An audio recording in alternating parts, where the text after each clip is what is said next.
श्री भगवान वाच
आके ऊपर देखिए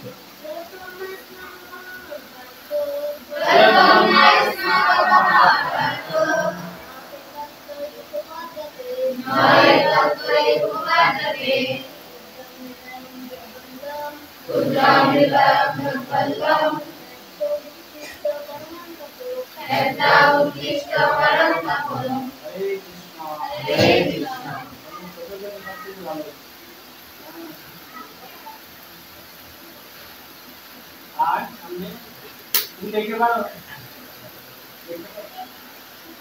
লুক দেখতে পারো তুমি পড়ালেখা করো নাই নীরব Ladamna ismatamaha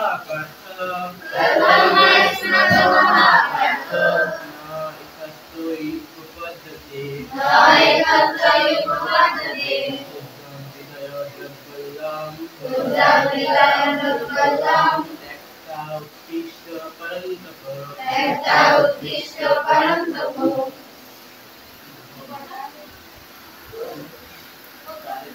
বলবেন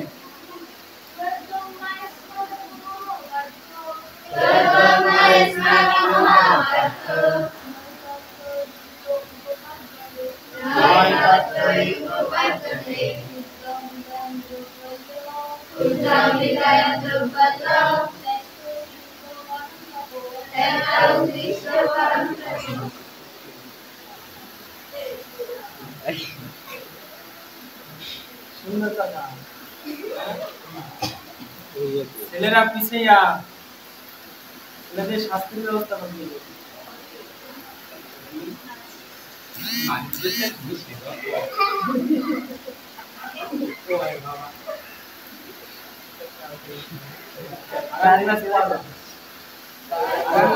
পানিশমেন্ট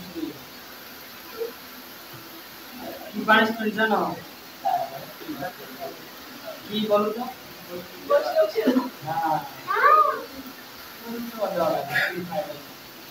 আগামী ক্লাসে না পড়লে পরের সপ্তাহে সবাই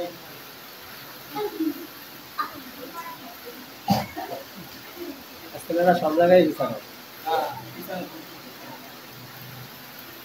অবশ্য আমিও করি এর মধ্যে অনুবাদটাকে পারে অনুবাদ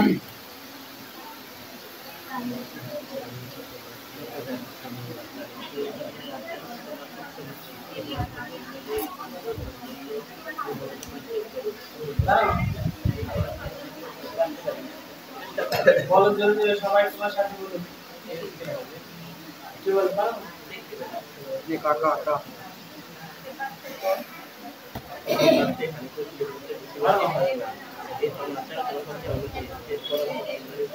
নমস্কার ভগবান শ্রীকৃষ্ণ বললেন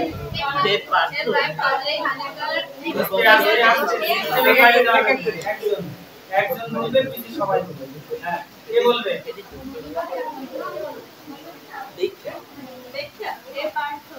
না বললে দেখি বলে হে পার্থ এই হানিকর ক্লীবতের বশবর্তী হয় না এই ধরনের আচরণ তোমার পক্ষে অনুচিত হে পরম তপো হৃদয়ের এই ক্ষুদ্র দুর্বলতা পরিত্যাগ করে তুমি বাংলাটা ঠিকমতো বলবে তাও কিরকম সবাই বলো পরমেশ্বর ভগবান শ্রীকৃষ্ণ বললেন হে পার্থ এই সম্মান হানিকর ক্লীবতের বশবর্তী হলো না এই ধরনের আচরণ তোমার পক্ষে অনুচিত হে পরম তপ হৃদয়ের এই ক্ষুদ্র দুর্বলতা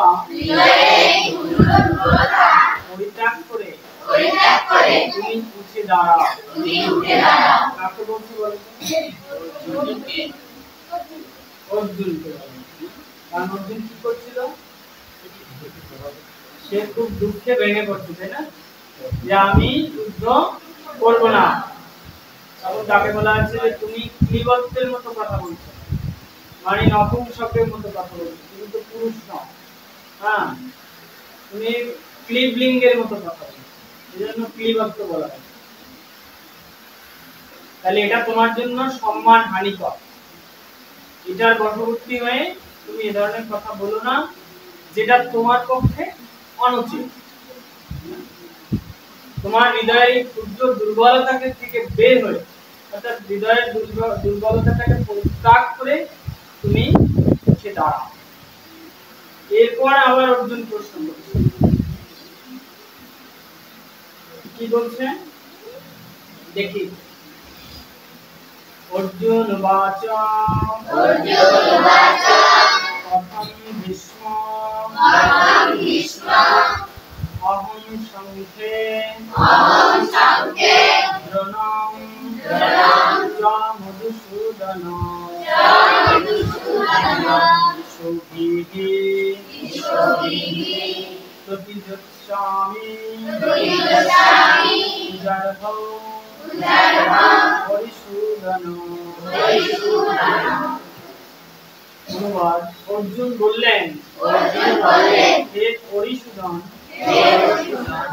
হে মধুসূদন, এই যুদ্ধক্ষেত্রে ভীষ্ম ও দ্রোণের মতো পরম পূজনীয় ব্যক্তিদের কেমন করে আমি বাণের দ্বারা প্রতিদ্বন্দ্বিতা করি।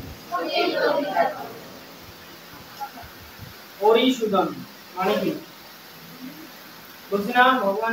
ভগবানকে তো বলছি না, হে হরিসূদন। এই হরি শব্দের অর্থ কি? হরি হচ্ছে শত্রু। হরি শব্দের অর্থ কি? যিনি শত্রু নিধন করেন তিনি হচ্ছেন কে? হরিসূদন। এই জন্য যাদের নাম অরিন্দম আছে, অরিন্দম মানে হচ্ছে শত্রুকে তিনি দমন করেন, হরিকে তিনি দমন করেন। এবার ভগবান তার উত্তরে কি বলছেন সেটা আমাদের আগামী ক্লাসে পড়া থাকবে।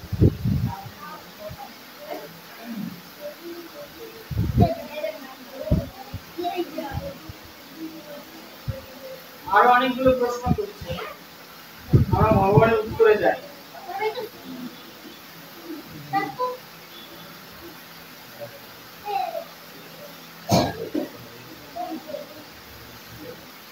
শ্রী ভগবান উবাচ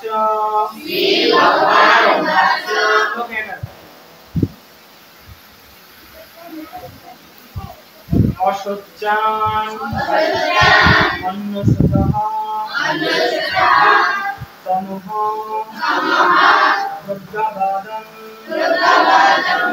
চ ভাষসে গত অশুন অগত অশুন চ ন অনুশোচন্তি পণ্ডিতাঃ। শব্দগুলো ভালো করে শোনো। অশোচ্যান অন্নশোচঃ তম প্রজ্ঞাবাদং চ ভাষসে গত অশুন অগত অশুন চ ন অনুশোচন্তি পণ্ডিতাঃ। অশোচ্যান অন্নশোচঃ তম। আবার শুনুন ভালো করে। অশোচ্যান অন্নশোচঃ তম। সবাই একসাথে হয় না? অশোচ্যান অন্নশোচঃ তম। অশোচ্যান অন্নশোচঃ তম। ঠিক আছে? অশোচ্যান অন্নশোচঃ তম।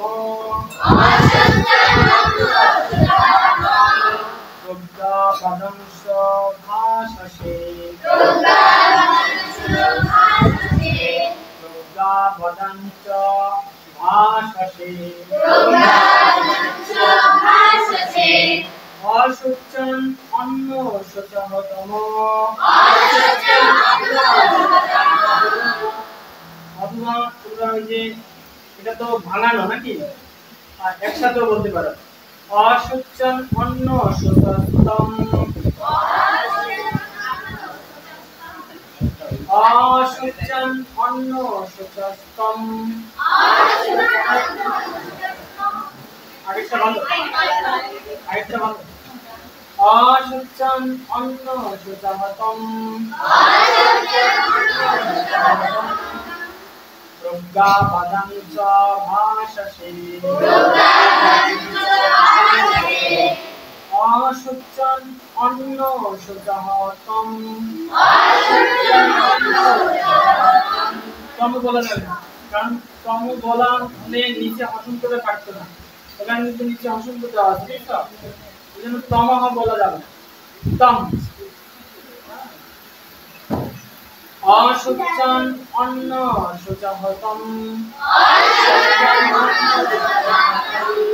রুদ্রা মদং চ ভাষসে। গতাশুন গতাশুন চ।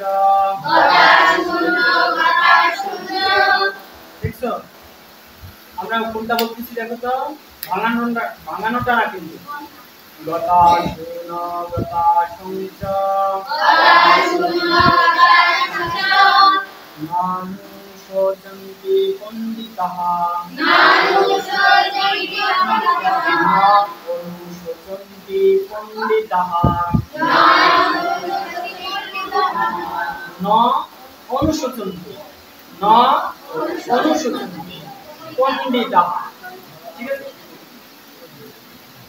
গতাশুন গতাশুন চ। গতাশুন গতাশুন চ। ন অনুশোচন্তি পণ্ডিতাঃ।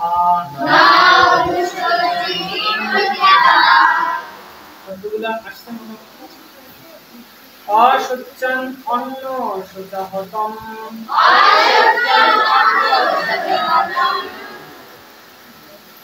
অশুচন অন্ন সজাহতম। রুদ্রা মদং চ ভাষসে। গতাশুন গতাশুন চ। ন অনুশোচন্তি পণ্ডিতাঃ। বিসর্গ আছে না, এজন্য হ উচ্চারণ হবে শেষে, পণ্ডিতাঃ। বুঝছি? অশুচন অন্ন সজাহতম। রুদ্রা মদং চ ভাষসে। গতাশুন গতাশুন চ। ন অনুশোচন্তি পণ্ডিতাঃ।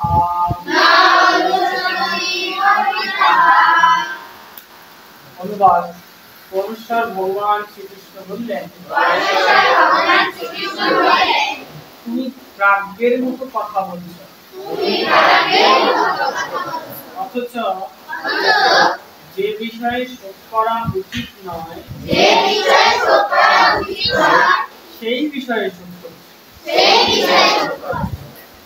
যারা যথার্থই পণ্ডিত তারা কখনো জীবিত অথবা মৃত কারোর জন্যই শোক করেন। ভগবান কি বললেন? তুই প্রাজ্ঞের মতো কথা বলছিস, মানে হলে তুই পণ্ডিতের মতো কথা বলছিস, তাই না? আবার কি করছো? যে বিষয়ে শোক করা উচিত নয় সেই বিষয়ে শোক করছো। যিনি যথার্থ পণ্ডিত তিনি কখনো জীবিত অথবা মৃত কারোর জন্যই শোক করেন, কারণ তিনি কিন্তু জানেন কেন পণ্ডিত। যথার্থ পণ্ডিত বলতে কি বোঝায়? পণ্ডিত বলে নাকি যথার্থ পণ্ডিত কেন শোক করেন না? কারণটা কি? তিনি জন্ম এবং মৃত্যুর অর্থ বোঝেন, তাই না? জন্ম মানে কি আর মৃত্যু মানে কি, জীবনের মানে কি মরণের মানে, এটা যিনি বোঝেন তিনি শোক করেন। জন্ম মানে কি? জন্ম কেন হচ্ছে মানুষের বা কোন জীবের জন্ম কেন হচ্ছে? তার কর্মফল অনুযায়ী বিভিন্ন যোনিতে তার জন্ম হচ্ছে, ঠিক না? যখন তার কর্মফল শেষ হবে বা তিনি সুকৃতি অর্জন করবেন তখন তিনি মুক্তি লাভ করবেন। সেই মুক্তি লাভের মাধ্যমটা কি? তার এই জীবন থেকে মৃত্যু। ঠিক আছে। তো আমি যখন মানুষ রূপে জন্মগ্রহণ করেছি, যখন আমার কি হবে, যথার্থ স্বীকৃতি অর্জন হবে, আমি যখন মুক্তি লাভ করব, তখন সেটা কিসের দ্বারা নির্ধারিত হবে? মৃত্যুর মাধ্যমে। আমার এই জড় দেহটা ছেড়ে যাওয়ার মাধ্যমে। আমি তো আমার দেহ নই। আমি কি আমার দেহ? আমি কি? আমি চিন্ময় আত্মা। এই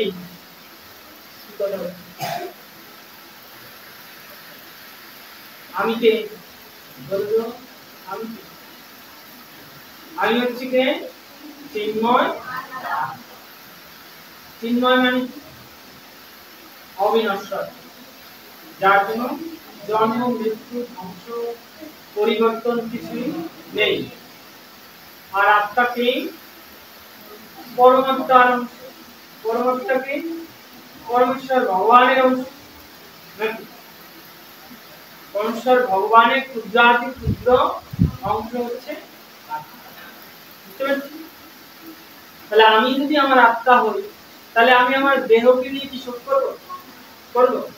একজন মারা গেছেন, তিনি তার দেহ ত্যাগ করেছেন, তার আত্মাটা তার কর্মফল অনুযায়ী অন্য কোনো জনিতে যেতেও পারে, আবার ভগবানের কাছে ফিরেও যেতে পারে। ঠিক কি? তাহলে এই বিষয়টা যিনি জানেন, তিনি তো শোক করবেন। করবেন? হ্যাঁ, শুধু জানলেই হবে না, মানে উপলব্ধি না, বিষয়টা সম্পর্কে উপলব্ধি না। এই জন্য ভগবান বলছেন, যেই বিষয়টা নিয়ে তোমার শোক করা উচিত হয়, সেই বিষয়টা নিয়ে শোক করো।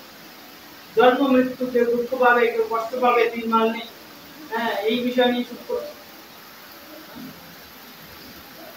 আর শ্রীল প্রভুপাদ এই শ্লোকের তাৎপর্য কি বলছে একটু দেখুন। শিষ্যরূপে ভগবানের কাছে আত্মসমর্পণ করা মাত্রই ভগবান আচার্যের ভূমিকা গ্রহণ করে। অর্জুনের ভুল সংশোধন করার জন্য পরোক্ষভাবে তাকে মহামূর্খ বলে শাসন করতে লাগলেন। ভগবান তাকে বললেন, তুমি প্রাজ্ঞের মতো কথা বলছো, কিন্তু প্রকৃত জ্ঞান তোমার নেই। যিনি জ্ঞানী, তিনি জানেন দেহ কি আর আত্মা কি। দেহটা কি আর আত্মা। তাই জীবিত অথবা মৃত কোনো অবস্থাতেই দেহের জন্য শোক করা উচিত নয়।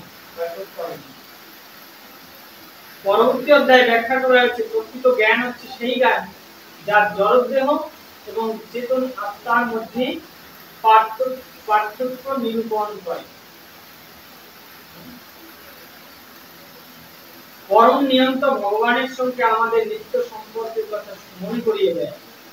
অর্জুন যুক্তি দেখাচ্ছিলেন যে রাজনৈতিক সামাজিক প্রয়োজনীয়তার থেকে ধর্মীয় আচার অনুষ্ঠান অধিক গুরুত্বপূর্ণ, কিন্তু তিনি জানতেন না জড় পদার্থ, আত্মা ও ভগবত সম্বন্ধীয় জ্ঞান ধর্মীয় আচার অনুষ্ঠান করার চাইতেও বেশি গুরুত্বপূর্ণ।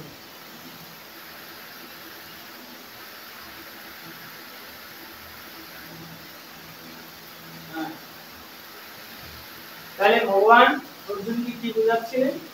যে আমি, তুমি যার জন্য শোক করছো সেটা তো তুমি না, ঠিক না? তুমি তার দেহকে নিয়ে শোক করছো। দেহটা তো নশ্বর বস্তু, ধ্বংসপ্রাপ্ত হবে। কিন্তু তুমি যদি দেহ এবং আত্মার মধ্যে পার্থক্য জানো, তাহলে তোমার প্রকৃত জ্ঞান লাভ হবে। এটা হচ্ছে প্রকৃত জ্ঞান, দেহ এবং আত্মার পার্থক্যটা কি। ঠিক আছে? দেহ হচ্ছে কি, কিসের তৈরি? দেহ দেহ কি দিয়ে তৈরি? পঞ্চভূতের দ্বারা। সেগুলো কি কি?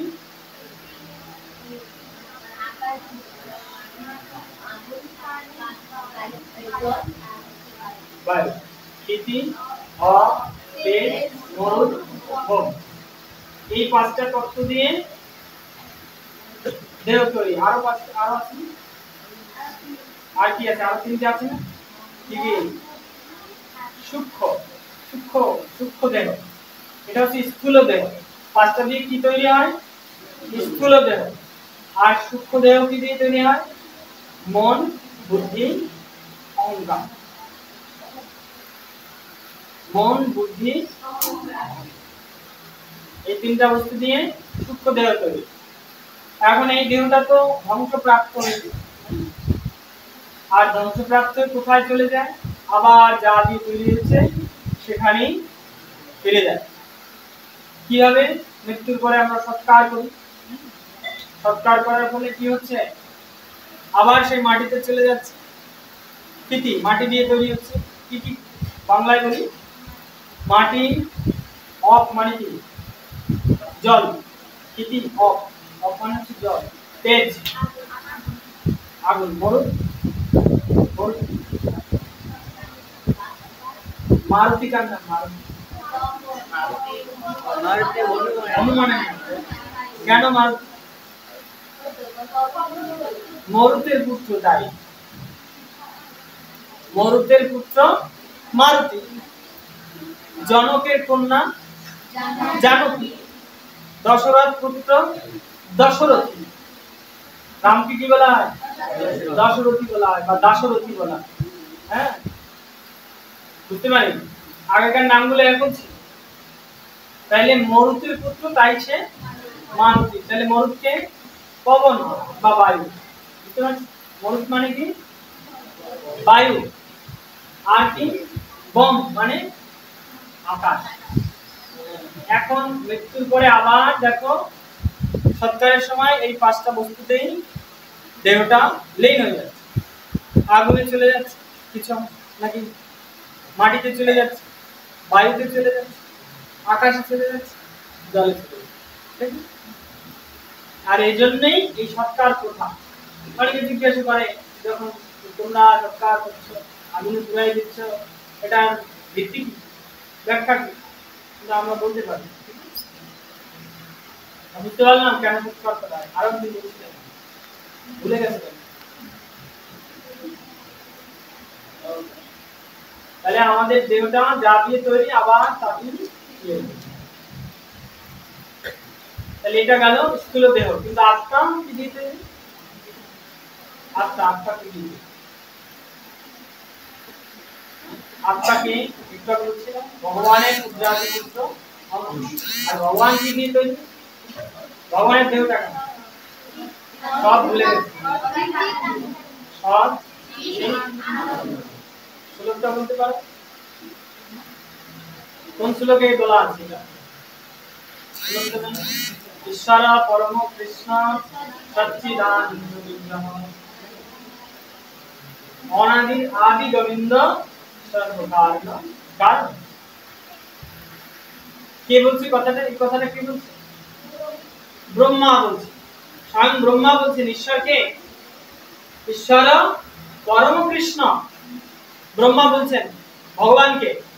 কারণ ভগবানকে এই প্রশ্নের উত্তর তোমরা দিতে পারবে, তাই না? ভগবানকে এর প্রমাণ ব্রহ্মা দিচ্ছেন। ঈশ্বর পরম কৃষ্ণ, ঈশ্বরকে পরমেশ্বর ভগবান কৃষ্ণ। এবং তার দেহটা কেমন? সচ্চিদ আনন্দ বিগ্রহ। বিগ্রহ মানে দেহ, শরীর। হ্যাঁ, তার শরীরটা সচ্চিদ আনন্দ, এই তিনটা বস্তু দিয়ে তৈরি। সৎ মানে কি? মানে বুঝতে হবে সচ্চিদ আনন্দ। সৎ হচ্ছে সত্তা, ভগবান আছেন, এটা সত্য। ঠিক আছে? আর চিত মানে কি? চেতনা, জ্ঞান। ভগবান জ্ঞানময়, সমস্ত অপার জ্ঞানের অধিকারী। যত জ্ঞান আছে সমস্ত জ্ঞানের অধিকারীকে। আর আনন্দ, আনন্দ তো বুঝতেই পারছি, সব ভগবান হচ্ছেন আনন্দময়, সকল আনন্দের অধিকারীকে। আর সেই আনন্দ মূর্ত বিগ্রহকে, আনন্দের মূর্ত বিগ্রহকে শ্রীমতী ভগবানের আনন্দ শক্তির প্রকাশ হচ্ছে। এই যে তিনটা শক্তি, এই তিনটা শক্তি, আনন্দ শক্তি অধিষ্ঠাত্রীকে, প্রকাশকে, রাধারানীকে ভগবানের আনন্দ শক্তি, লাদিনী শক্তি। এরকম আছে অনেক জায়গায়, লাদিনী শক্তি, আল্লাদিনী শক্তি। এইবার ভগবানের দেহ তৈরি। আর ভগবানের ক্ষুদ্রাদি ক্ষুদ্র অংশ আত্মা, আত্মাও তাই দিয়ে তৈরি। এই জন্য বলা হচ্ছে চিন্ময়। কেন বলা হচ্ছে চিন্ময়? এই কারণে ভগবান থেকে অভিন্ন। তাহলে আমরা আত্মা এবং দেহের পার্থক্য বুঝলাম, ঠিক আছে? এটা কাকে, এই এই কথাগুলো কাকে বলছে বলো তো? অর্জুনকে বলছে কথাগুলো? ভগবান অর্জুনকে বলছে? এই জীবের জন্য বলছে। অর্জুন কি জানতো না? অর্জুন কিন্তু এত বোকা ছিল না। অর্জুন কার কাছ থেকে জ্ঞান লাভ করছে?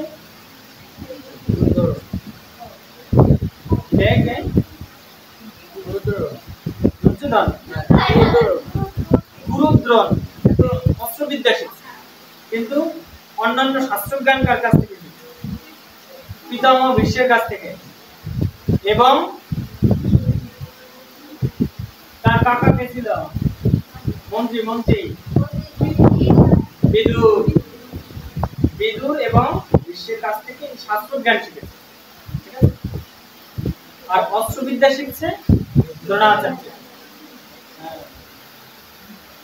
তাইলে সে তো এই জ্ঞানগুলো জানতো, তারপরও কেন যুদ্ধক্ষেত্রে গিয়ে এই প্রশ্নগুলো করছে? মানবদের কল্যাণে। কারণ তোমার আমার সবার ভিতরে এই প্রশ্ন আছে। হ্যাঁ, অনেকের মৃত্যুতে আমরা শোক করি, কত কান্নাকাটি করি, জীবন যদি আর চলবে না, ঠিক না? হ্যাঁ, বুঝি নাই।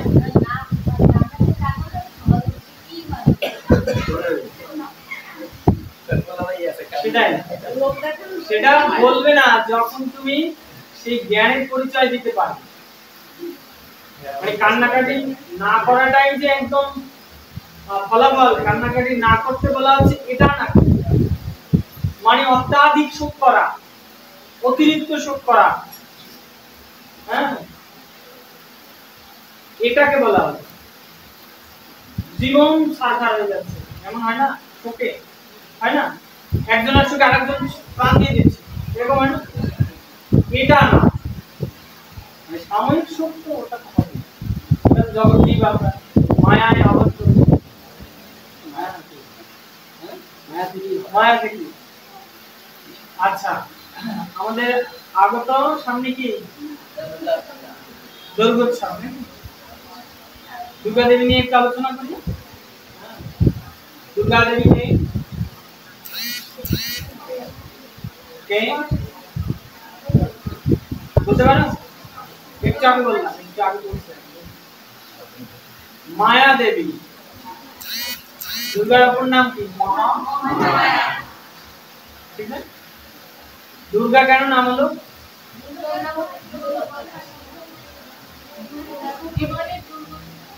দুর্গতি নাশ করে। আর কি? এই যে ইহলোক নামক, এই যে জড়জগৎ নামক দুর্গের যিনি রক্ষাকর্তা, যিনি রক্ষা কর্ত্রী, তিনি হচ্ছেন দুর্গা। এই সমস্ত জড়জগৎ যার অধ্যক্ষে চলে, জড়জগৎটা যিনি পরিচালনা করেন, তিনি হচ্ছেন দুর্গা। এই জন্য এত মাহাত্ম্য।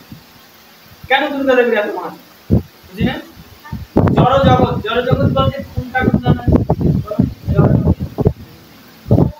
পৃথিবী, শুধু পৃথিবী নয়, 14 ভুবন। 14 ভুবন কি কি? আমাদের পৃথিবী সহ উপরে 7টা, 7টা না, পৃথিবী সহ 7টা, আর নিচের দিকে 7টা। এটা হলো 14টা ভুবন। নিচের দিকের গুলো কি? নরক, এক কথায়। আর উপরের দিকের গুলো কি? স্বর্গ। ভূলোক, ভূবরলোক, মহরলোক, জনলোক, তপলোক, ব্রহ্মলোক। এটা হচ্ছে উপরের দিকের লোকগুলোর নাম, ঠিক আছে? আর নিচের দিকে হচ্ছে অতল, বিতল, সুতল, তলাতল, মহাতল, রসাতল। এগুলো হচ্ছে নরকের বর্ণনা। তুই রসাতলে যা। হ্যাঁ, এগুলো হলো নরক। তাহলে এই 14টা ভুবনের যিনি পরিচালক তিনি কে? তিনি কে? দুর্গা দেবী। ভগবানের মায়া শক্তি, বহিরঙ্গা শক্তি। ভগবানের 3 প্রকার শক্তি আছে, হ্যাঁ, সেটার ভিতরে বহিরঙ্গা শক্তিটা হচ্ছে এই মায়া দেবী, যিনি এই জগৎ জীবকে মায়ায় আবদ্ধ করে রাখেন। মায়া দেবী আবার আবদ্ধ করে যদি রাখে তাহলে আমরা মুক্ত হব কি করে? প্রশ্ন না? এই জড় জগতে এসেছি, দুর্গা দেবী কি করছেন? আটকাই রেখেছে এখানে, জেলখানা। এটা কিন্তু জেলখানা। জেলখানা থেকে যাতে বের হয়ে যদি তুমি না পারো সেই কাজ উনি করছেন। তাইলে আমরা বের হয়ে ভগবানের কাছে কি করে যাব? ভগবান কোথায় থাকে? বৈকুণ্ঠে নারায়ণ থাকে। আর ভগবান কৃষ্ণ কোথায় থাকে? গোলক বৃন্দাবন থাকে। গোলকে থাকে। বৈকুণ্ঠে কে থাকে? বিষ্ণু বা নারায়ণ। এটা হচ্ছে ভগবানের অবতার। অবতার তত্ত্ব আমরা কিন্তু বলবো। এবার আমরা কি করে তাইলে এই 14 ভুবন থেকে ভগবানের কাছে যেতে হবে? আর এই 14 ভুবনে আসলে জন্ম মৃত্যু জন্ম মৃত্যু জন্ম মৃত্যু চলবে, ঠিক আছে? কিন্তু আমাদের টার্গেট হচ্ছে 14টা ভুবন থেকে আমরা বের হয়ে ভগবানের কাছে চলে যাব। তুমি যদি দেবতাও হও, এখানে বসে যখন স্বর্গে যাবে, স্বর্গের দেবতা আছে, দেবতা হয়ে গেছে, তাহলেও কিন্তু মৃত্যু আছে, হ্যাঁ? দেবতারা অমর আমরা জানি, তাই না? কিরকম অমর? তারা অসংখ্য অসংখ্য বছর বেঁচে থাকে, এইরকম। ব্রহ্মারও মৃত্যু আছে। ব্রহ্মার আয়ু কত বছর? 100 বছর। কেমন 100 বছর?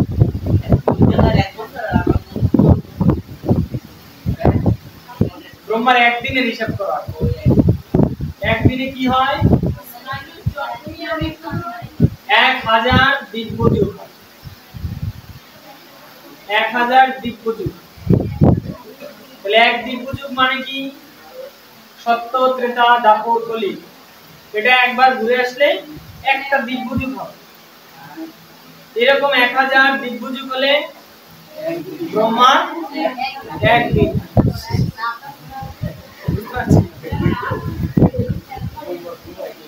তাইলে আমরা একটু হিসাব করি, কলিযুগের আয়ু কত? 4,32,000। কয় বছর হয়েছে? 5,000, 5,500 বছর। 5,500, 5,500 মতো হয়েছে। তাইলে আর কত বাকি? 4,32,000। কলিযুগ এখনো কত বাকি? আর হচ্ছে এর আগে দাপর যুগ ছিল কত? 8,64,000। আবার 8,64,000 সাথে 4,32,000 যোগ করো, 12-13 লক্ষ বছর। তার সাথে 4 লাখ যোগ করো, 17 লক্ষ বছর।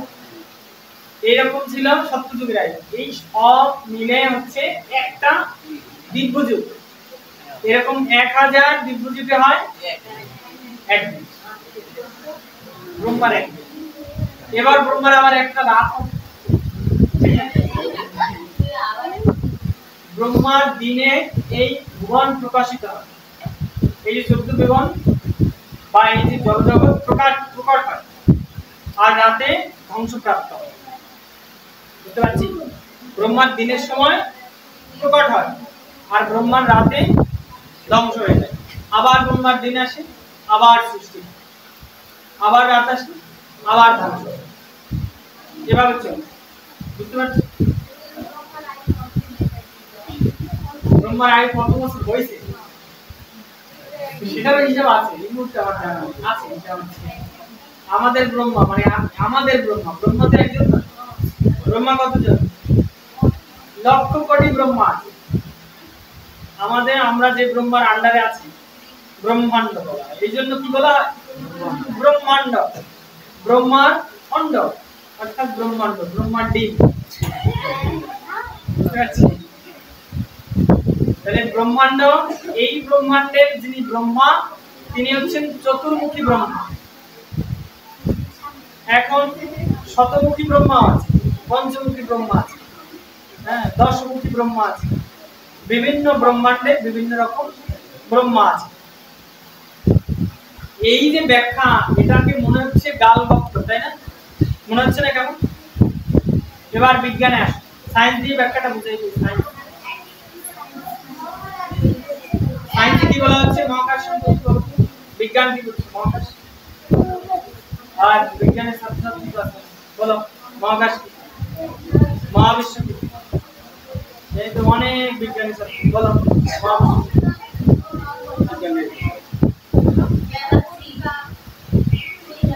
মহাবিশ্ব কি কি নিয়ে তৈরি? ছোট থেকে শুরু করো। উপগ্রহ,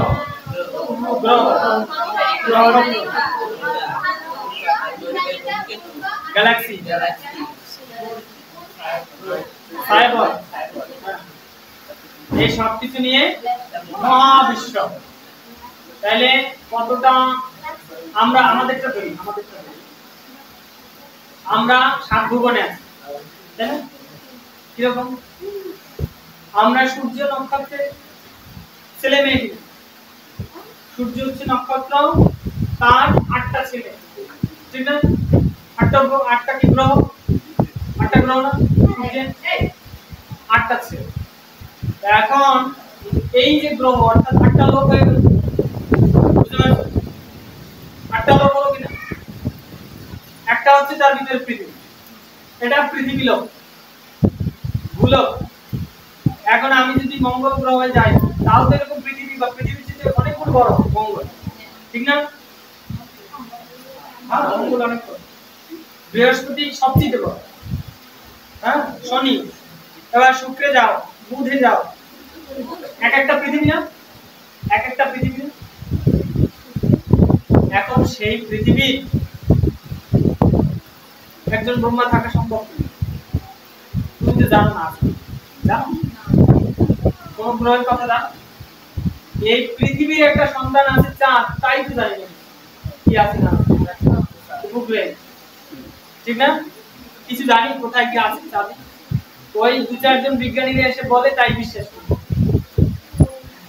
হ্যাঁ, তাহলে এবার তুমি যদি বৃহস্পতিতে কি আছে, সেখানে আমাদের চেয়ে উন্নত জীব আছে কিনা, বা আমাদের মতো আছে কিনা, জীবগুলো আছে কিনা জানি না, থাকতেও তো পারে। এবং আমাদের শাস্ত্র বলছে আছে। শাস্ত্র কি বলতেছে? অবশ্যই আছে। সেই ধারণা থেকে এলিয়েনের ধারণা এসেছে। এলিয়েন কি?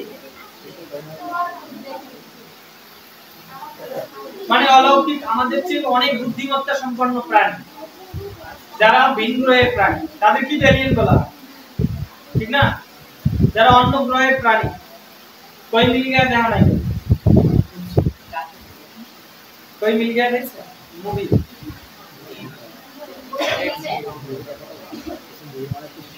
कोई मिल गया দেখা নাই। তারপর এই দেখছ? তারপরে সিরিয়াল গুলো কি? এই মুভিটার আরো সিরিয়াল আছে, ক্রিশ 1 2 3 দেখছি। এই সব কিছুতে এটা নেই। এই ক্রিশ কোথা থেকে আসলো সেটা হচ্ছে কই মিল।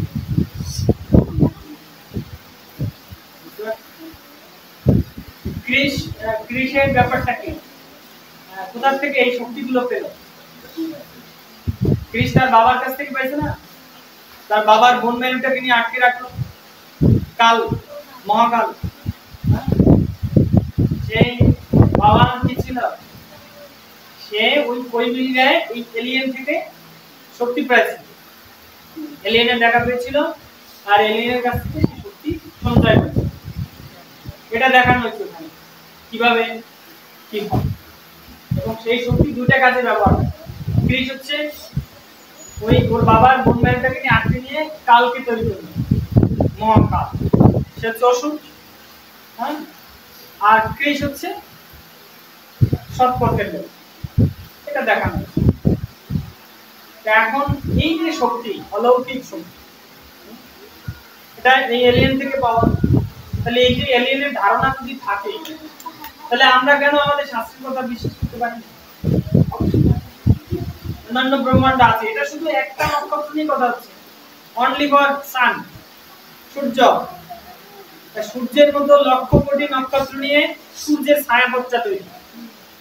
সূর্যের ছায়াপথ নাম কি? মিল্কি ওয়ে বা আকাশগঙ্গা। সূর্য যে ছায়াপথে আছে, যেখানে সূর্যের থেকে বড় বড় নক্ষত্র আছে, সূর্যের চেয়ে, যেমন সেটা সংখ্যা কত? লক্ষ কোটি, বুঝতে পারছো? আর সূর্যের সবচেয়ে কাছে যে নক্ষত্রটা আছে সেটার নাম কি? আলফা সেন্টারি। হ্যাঁ, তাহলে আমরা তো এর সম্পর্কে কিছু জানি না। জানি? জানো আলফা সেন্টারি সম্পর্কে? নামই শুনি না আমি। তাইলে যে ভগবান শাস্ত্রে বললো বা বিভিন্ন পণ্ডিতরা শাস্ত্রে বললো লক্ষ কোটি ব্রহ্মাণ্ড আছে, কি গালগপ্পটা বিশ্বাসযোগ্য কিনা? বিজ্ঞান যদি বলতে পারে তাহলে আমরা শাস্ত্রের কথা নিতে পারি অবশ্যই। বুঝতে পারছি? এখন সেখান থেকে কি তৈরি হলো? ব্ল্যাক হোল তত্ত্ব চলে আসলো। ব্ল্যাক হোল তত্ত্বটা কি? সমস্ত নক্ষত্র গ্রহরাজি আস্তে আস্তে একটা জায়গায় ধাবমান, একটা জায়গায় গিয়ে মিশে যাচ্ছে। নির্দিষ্ট সময় পরে নক্ষত্রের মৃত্যু হচ্ছে, মানে ধ্বংসপ্রাপ্ত হচ্ছে। নক্ষত্রের মৃত্যু হয় কিন্তু, হ্যাঁ, মানে ধ্বংসপ্রাপ্ত হয়। ব্ল্যাক হোল আকর্ষণ করে ওই জায়গাটায় গিয়ে পড়ে যায়। তাহলে এই জায়গাটা কি? এইখানে কোন একটা শক্তি আছে যে সবাইকে আকর্ষণ করছে। আর যিনি সর্বাকর্ষক, শাস্ত্র বলছে যিনি সর্বাকর্ষক তিনি কে? কৃষ্ণ। হরে কৃষ্ণ। যিনি সর্বাকর্ষক, কৃষ্ণ শব্দের অর্থ কি? যিনি সবকিছু আকর্ষণ করে। তাইলে ব্ল্যাক হোল নামক বস্তু যদি বিজ্ঞানে থাকতে পারে, তাহলে শাস্ত্রে কৃষ্ণ বা ঈশ্বর সম্পর্কে বস্তু থাকবে না কেন?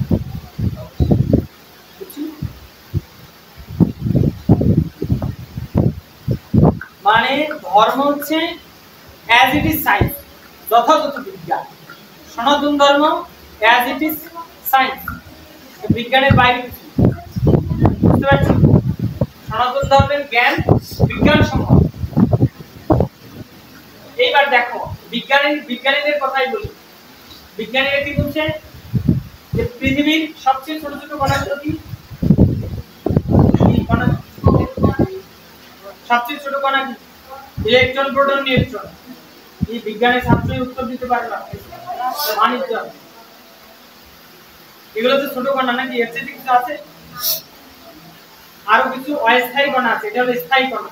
অস্থায়ী কণা আছে পজিট্রন, মেসোট্রন, এরকম অস্থায়ী কিছু কণা আছে যেগুলো ভর প্রাপ্ত হচ্ছে। ভর প্রাপ্ত বিভিন্ন বস্তু তৈরি হচ্ছে, পার্টিকেল তৈরি হচ্ছে।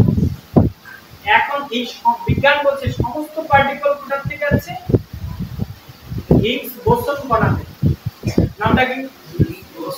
হিগস বোসন কণা থেকে আসছে। এটা হচ্ছে সবচেয়ে ক্ষুদ্রতম কণা, যিনি নিজে ভরহীন কিন্তু সমস্ত কণাকে ভর দিচ্ছে। কেমন কথা? হ্যাঁ, এটাই তো। এবং সেটার নাম দিয়েছে গড পার্টিকেল। কি নাম দিয়েছে? ঈশ্বর কণা। বিজ্ঞানীরা নাম দিয়েছে, আমাদের কথা না। যারা আজকে যাই ফোন চালাও, গুগলে সার্চ দেবা ঈশ্বর কণা কি, ঈশ্বর কণা লিখে সার্চ দেবা বাংলায়, দেখো একটু বড় লাগে তো। তাহলে ঈশ্বর কণা বিজ্ঞানীরা নাম দিয়েছে, আমরা ঈশ্বর বলতে পারি। ব্যাপারটা হ্যাঁ, ঠিক না? আমরা ঈশ্বরের প্রতি লাভবান হতে পারি। বিজ্ঞানীরা বলছেন এই সমস্ত কিছু কোথা থেকে সৃষ্টি হচ্ছে? ঈশ্বর কণা থেকে। নিজে ভরহীন কিন্তু সমস্ত কিছুকে ভর দিচ্ছে। কেমন একটা কথা। আর ঈশ্বর কণাকে নিয়ে এখন যে রিসার্চ চলছে বিশ্বব্যাপী, আর এটা আবিষ্কার হয়েছে রিসেন্ট 2011 থেকে 13 সালে।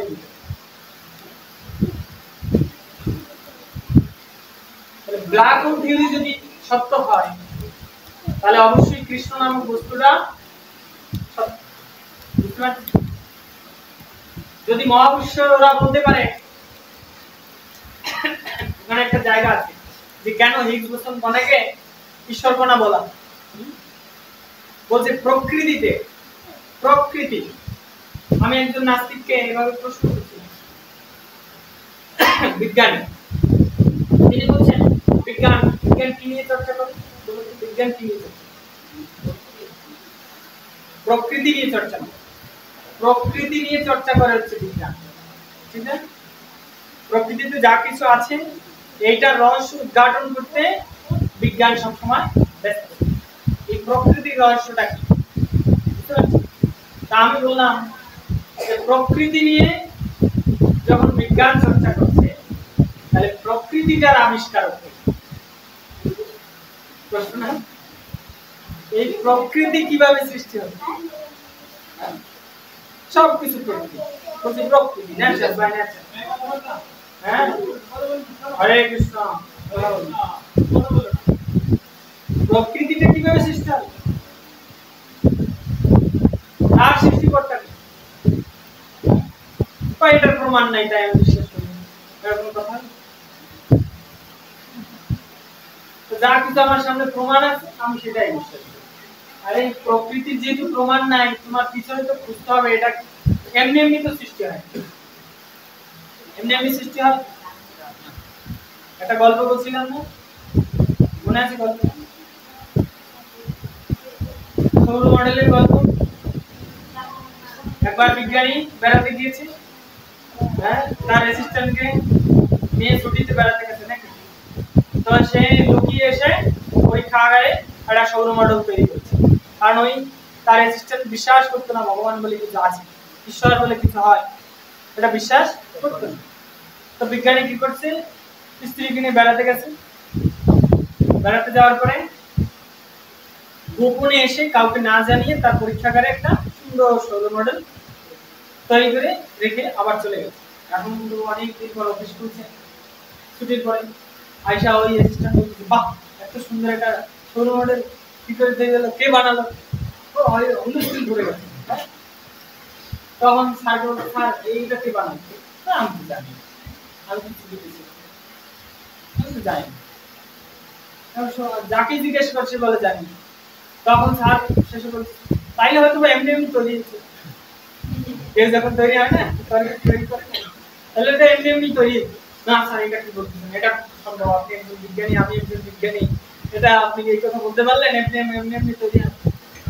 তুমি যে সেদিন বললা প্রকৃতিটা এমনি এমনি তৈরি হয়েছে, তাহলে এটা কেন হতে পারবে না? হ্যাঁ, প্রকৃতি এমনি এমনি তৈরি হয়, এর পিছে কেউ না কেউ অবশ্যই আছে, অবশ্যই। বুঝতে পারছি ভগবান আছে না নাই? আছে, বিশ্বাস করো, করো। দেখা পাইছো তো? দেখা পাও না।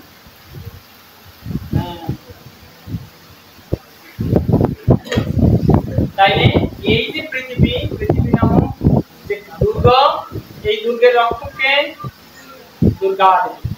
এবার প্রশ্ন ছিল যে আমরা এই দুর্গ থেকে কি করে বেরিয়ে যাব? জেলখানা থেকে কি করে বেরোবো? শাস্তি শেষ হলে বেরোবো।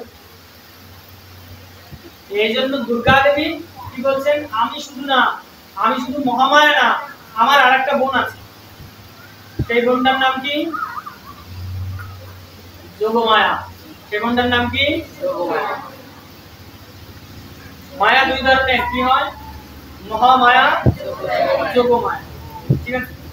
মহামায়া কি করছে, তুমি এই জগতে অনেক কিছু চাও, আমার বাড়ি চাই, গাড়ি চাই, আমার এটা চাই, ওটা চাই, যাই চাইবে না দুর্গা দেবীর কাছে।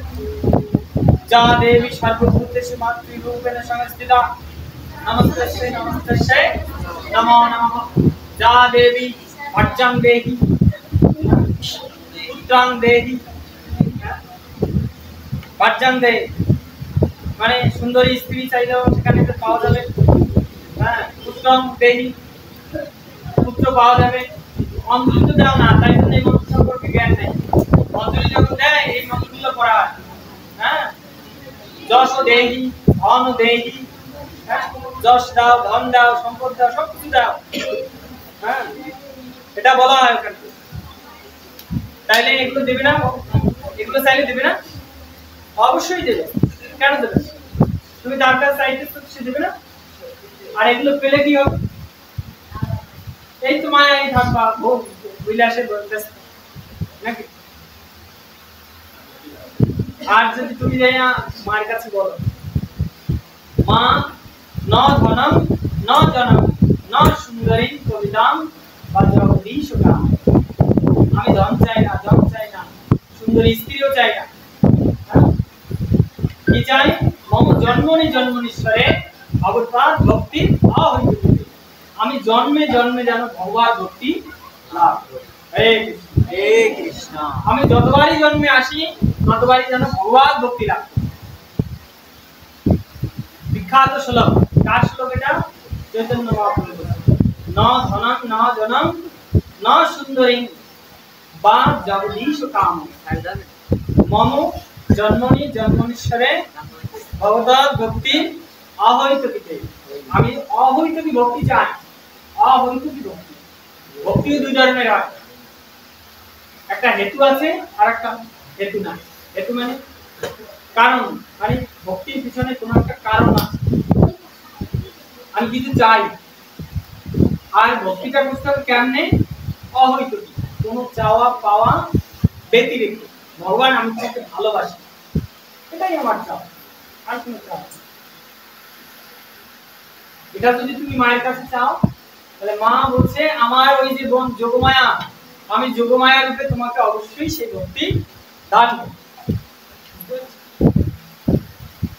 কাত্যায়নী ব্রত করেছিলেন রাধা রানী, কাত্যায়নীকে, হ্যাঁ, কাত্যায়নীকে যোগমায়ার প্রকাশ, কাত্যায়নী দেবী। তাহলে কাত্যায়নী দেবী আবির্ভূত হলেন, তখন কি চাইলেন রাধা রানী সহ ব্রত গোপীরা? যে ভগবানকে আমাদের করে দাও, ভগবান কৃষ্ণকে আমাদের। আমার সামনে যদি দুর্গা আসে, আমি কি চাই? হ্যাঁ, 500 কোটি টাকার সম্পত্তি চাই। দুর্গা দেবী যদি আসে, তাই না? দুর্গা আসে 55 বেশি তা আমি চাইতাম 500 কোটি।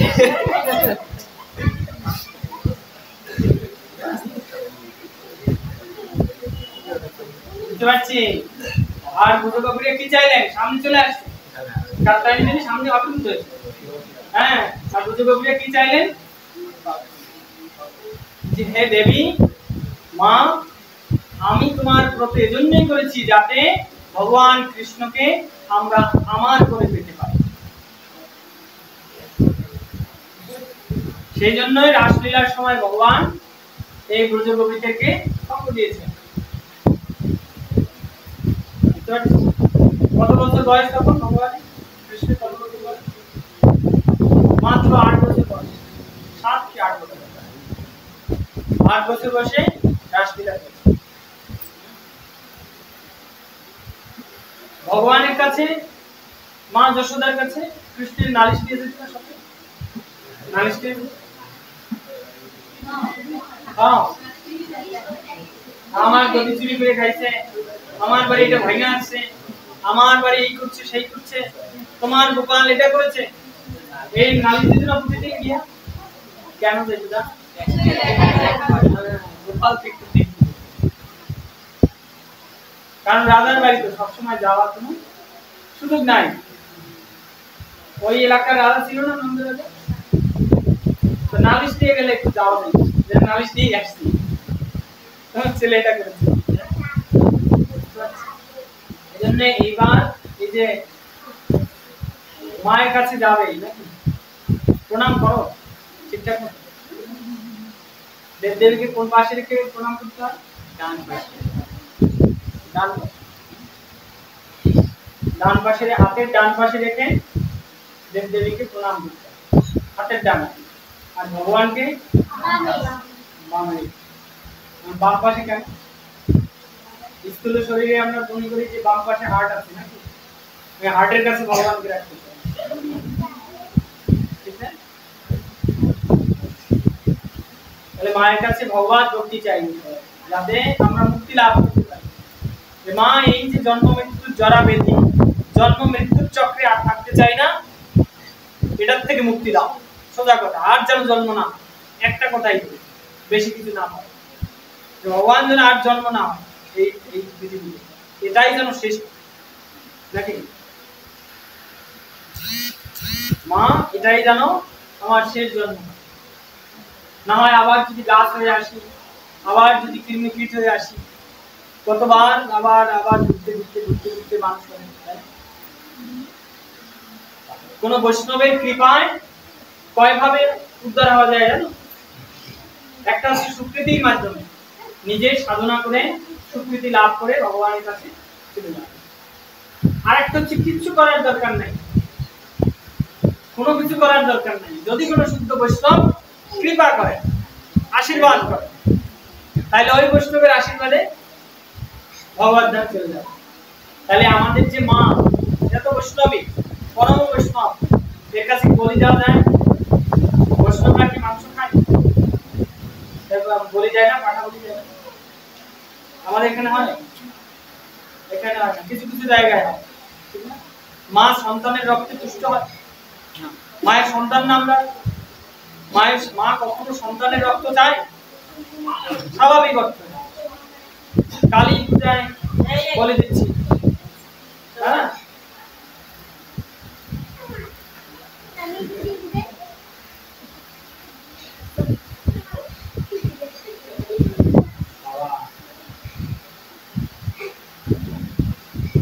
তাহলে মা কখনো সন্তানের রক্তে তুষ্ট হতে পারে।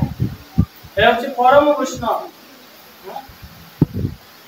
এ কারণে মায়ের কাছে এই ভগবত ভক্তি চাইতে হবে। ঠিক আছে, আমরা ওটা তো স্যার ব্যাখ্যাটা এইভাবে যে আমি পাঠা বলি দিন, আমি পশুত্ব বলি দিই। হ্যাঁ, যারা খায় তারা এইভাবে ব্যাখ্যাটা দেয়, আমি এখানে পশুত্ব বলি দিই। পশুত্ব বলি দেব, মানে ব্যাখ্যাটা এইভাবে দেয়, আমি জানি না, মানে আমি তো এখানে যাইও না, ওইখানে আমি যেতাম, ওরা তো দেখতাম একদম, মানে সারা রাত শুধু এগুলো এই কাজগুলো আমি একদম যাই। পশু বলি দেওয়ার কথা বলা আছে, কোন পশু? হৃদয়ের পশু। আমার হৃদয়ের ভিতরে যে পশুত্ব আছে, এই পশুকে বলি দাও, কোন বাহ্যিক পশু নয়।